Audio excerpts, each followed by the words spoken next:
I sincerely believe, as a very conservative Republican, that government's #1 responsibility at all levels, whether it's federal, state, or local, and especially at local level, that the #1 responsibility is public safety. I believe that all of my adult life, my political life, I believe it today more than at any other time. There was a point in time just a few years ago where Cobb County was the highest paid, the best trained, and best equipped public safety department in the state of Georgia and earned that reputation. Well, we've lost that status, and it's time someone takes the lead effort in returning Cobb County to the status of being the best. To attract good people, keep good people, and look for them to retire in Cobb County, we have to focus on their needs as well. And that's the focus of my campaign. The primary reason I entered this race is We've seen from those who've been complaining about the Braves deal is the fact that they seem to be getting hit with some of the information after the decision-making or as the decision-making process is going along. And a couple of you touched on this. What should the county be doing to make the citizens, some of whom obviously don't feel like they're part of the process, make them feel like they're part of the process and actually know what's going on? There is a better way to do it, and I've been through that process. I was intricately involved with business leaders that brought Home Depot's headquarters building from Atlanta to Cobb County. One of the things that I did to address their issues of privatizing the conversations was to ensure I took a different district commissioner with me at every meeting, as much to protect me as it was to inform their constituents. That should have been part of the process this time around. After the vote is taken and the memorandum of understanding public, that's when the real negotiations begin. The way the Board of Commissioners should deal with it today is to hold monthly town hall meetings, call-in shows on TV 23. So for everyone who has a concern about the process, will have the opportunity. Every other time I go to the ballot box nowadays, I'm voting on a SPLOST, an E-SPLOST, a SPLOST for the county, a T-SPLOST, some sort of SPLOST. What struck me is the last one that was passed to the county, which I think ended up being a 3-year SPLOST, if I remember.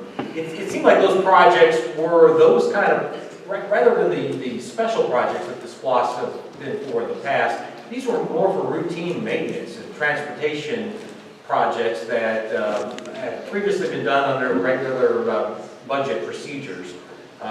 Just like to ask each one of you, how do you feel about SPLOST, how they should be used, and what we should be asking for in those requests from taxpayers? I think we're starting back at the end of the thing. That's right. Well, in concept, I'm vehemently opposed to it and led the effort 2 years ago to defeat the T-SPLOST because those who proposed it, campaigned for it, didn't understand the will of the people, the needs of the people, let alone the projects that were presented. We have become, at the local level, I'll raise my hand and be part of that problem, become dependent on a SPLOST program to fund programs and projects so that you don't have to use your tax monies in the general fund to do that.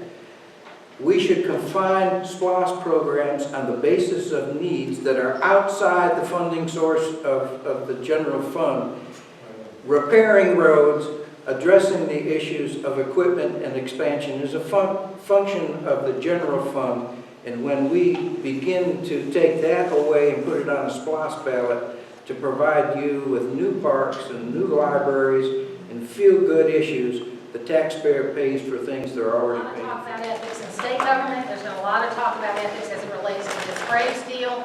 There's been a lot of talk about ethics. How do you bring your ethical beliefs into an elected position? What's kind of your base for that? And then, what are some examples of some things that are good ethical decisions and bad ethical decisions? Well, I think there's a fine line in the political arena between reality and perception. In the political arena, you are who people think you are. So how you conduct your daily business is extremely important. As a candidate, you can pretty much say and do anything you want, and most usually tell the people that they're meeting with on that day what it is they want to hear. Then when successful in office, vote the opposite on issues that those groups were concerned about. It's far more important to most to get elected and stay elected than it is to serve the people that you represent. Does anyone believe the difference between reality and perception? Anything that Harry Reid or Nancy Pelosi or Barack Obama would say this afternoon won't change tomorrow? They may believe what they're saying. The perception is they don't. But that rolls down to the local level equally as important. Campaigning and taking campaign funds so that you can get your message out to the voters defines what your campaign's all about and what you're all about.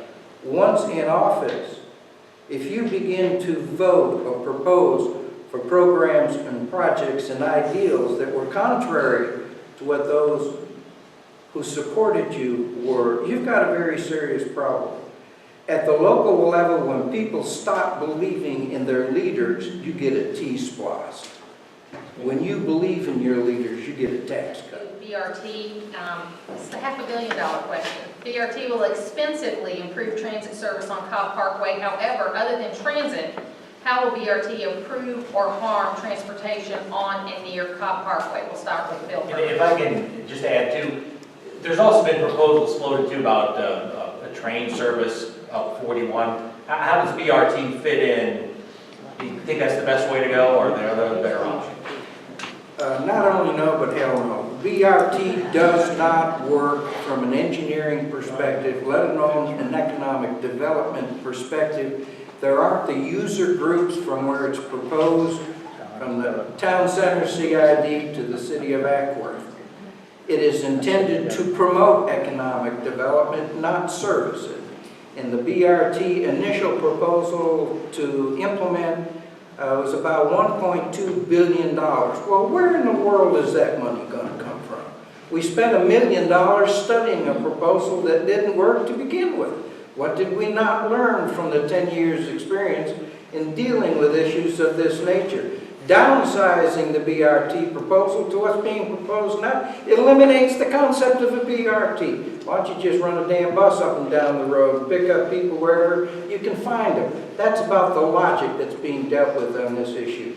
If I had any say in it, and I hope one day I sure do, that BRT proposal dead in the water. Did I make myself clear? You did.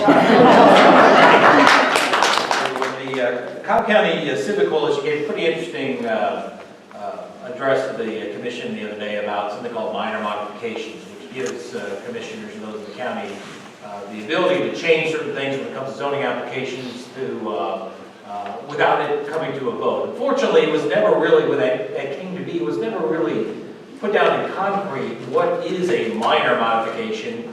And the coalition gave an example where one such minor modification in their estimation cost taxpayers $1 million and the ramifications downstream.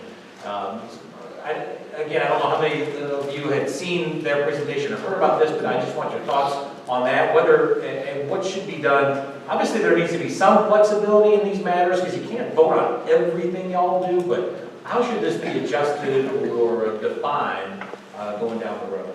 Well, a minor modification, quickly defined, is usually confined to a zoning process in which the Board of Commissioners approve a zoning and they give discretion to the district commissioner to address issues of concerns in the form of a minor modification. I have seen in the past where a district commissioner would literally add a whole building to a program or project. I've seen where they would change the engineering that addressed stormwater issues and sewer installations. And they termed that as minor. I would sincerely believe that in the future, district commissioners should be required to bring back their modifications as proposals to the Board of Commissioners and other business, have a public hearing on the changes and a vote of the full board, not the power to the lone discretion. Your feelings about the host tax that Tim Lee spoke about implementing. Yeah, I'm very much opposed to a host tax concept. And anytime I hear any political figure use the term fair tax, to me that's an oxymoron. It's either a tax or it isn't. And I've never met a fair tax. When you are taxing businesses, I would like to remind everyone, if you are a businessman, and I have been the majority of my adult lifetime, businesses do not pay taxes. They write the checks. Whatever the cost of taxation to a business person is, they pass on to the consumer in the form of fees or prices for goods or services. So ultimately, the consumer pays. If a host tax proposal would replace property taxes, that would be a different consideration. But this is in addition to property taxes, and it appears to me as though Cobb County hasn't seen the tax they The owe. meeting I was at, they started spending money for Braves projects. Money was already being spent for signage and some basic road work. And the question was kind of thrown out by some of the speakers and later some of us in the media. We haven't finished passing the funding mechanism for this thing yet. Where's this money coming from? And the chairman is saying it is going to be coming out of the pool of money that were designated for the Braves project. But still, there's an unanswered question. How is this all working? A lot of you have business experience. What thoughts do you have about how you fashion this together, this kind of new partnership with a public entity or the private entity using taxpayers' money? If you can kind of expand on what we've been talking about before, because I know we only give you 60 seconds. It seems like some of you guys get rolling and then you get cut off. So your concerns with how this thing has got to be put together and put together properly as we go along. Well, I'm sorry, spending money on the Braves is not okay. And it's very disappointing to hear people of potential power say that. We, Cobb County government, does not have a contract with the Atlanta Braves for that development. It is still in a memorandum of understanding mode. And until you have a contract in place, you don't have an obligation requirement. And more important than anything else, Georgia law is clear on this. Any commissioner or city council person that has a zoning application come before them, and there will be a zoning application required for the Braves development. Any zoning application that comes before you that you have a financial interest in, you must recuse yourself. Well, 4 out of 5 commissioners have a $300 million investment into a zoning proposal that they are already spending money on. Is that not a conflict of interest or what? And who is going to determine that? And if they do recuse themselves, who the hell's left to vote? The decision's been made. It's been voted on. It's coming. So at this point in time, it's a little bit like the communication, but what is the negotiating? You said the real deal's coming. You said also that there's more issues in there. So if you're elected and you find yourself in this job in January, what is going to be your position on negotiating these particular points that still have to be negotiated? Well, there's a real possibility we won't get to January 1st. And somebody's got to bring this up. Board of Commissioners either aren't or don't have a clue. What you have to understand is the Board of Commissioners are responsible for $18 million a year of debt service for the bonded indebtedness we will incur. They have dedicated 3 revenue sources in which to do that. That adds up to about $9 million a year. The Braves are going to kick in about 6. We're still short $3 to $5 million. An elected official cannot encumber future elected officials past their term of office. There is a possibility that on January 1st, 2017, that not one single member of the present Board of Commissioners will be serving in that capacity. Therefore, where is the money going to come from for this debt service and be able to close a contractual agreement with the Atlanta Braves? And the second issue is equally as important. Hopefully I'll get to answer that in the future. How you feel about the Braves coming, how you feel about the way the deal was put together, and how you respond to concerns that many people I've run into have that the county putting taxpayers' money at risk dealing with a private sports entity. How much time do we have to answer that? 1 minute. 1 minute? 1 minute. Okay, well, there's a four-part answer to that, Ross, so I can only address one of those. The first is process, and I hope that comes up later. Then there's a constitutional issue, then there's an ethical issue.